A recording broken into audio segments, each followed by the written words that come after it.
মশলা কিচেনে তোমাদের ওয়েলকাম জানাচ্ছি। আজকে আমি একটা রসুন লঙ্কা চাটনি করে দেখাবো।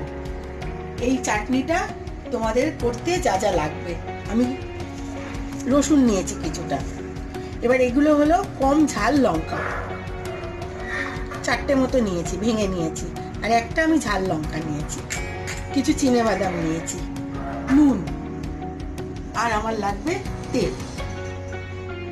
তাওয়াটা আমার গরম হয়ে গেছে, আমি চিনেবাদামগুলো একটু রোস্ট করে নেব।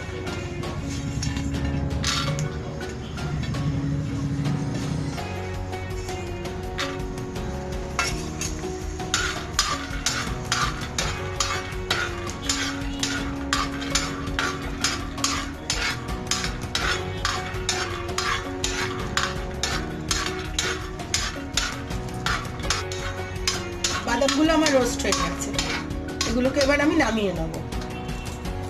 এর মধ্যে আমি বড় চামচের 1 চামচ মতো তেল দিয়েছি, এবার এইগুলো এর মধ্যে দেবো, এগুলোকে আমি হালকা করে ভাজা করে দেবো।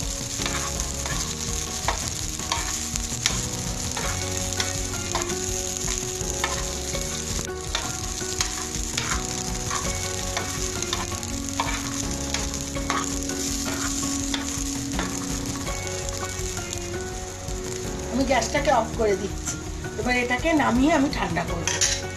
আমার ঠান্ডা হয়ে গেছে, হয় তোমরা এরকম একটা যদি থাকে তার মধ্যে, নালে মিক্সির মধ্যে একবার কি দুবার চালিয়ে নেবে। এর মধ্যে আমি স্বাদ অনুযায়ী নুন দেবো, দিয়ে এটাকে আমি আধ ভাঙা করে পিষবো। দেখো, এটাকে আমি এইভাবেই পিষছি।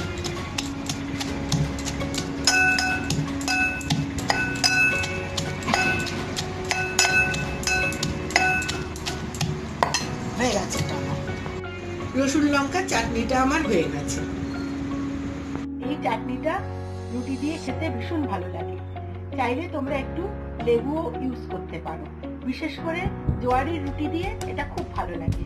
জোয়ারের রুটির রেসিপিটা আমার চ্যানেলে দেওয়া আছে, আমি তোমাদেরকে লিংক দিয়ে দেব।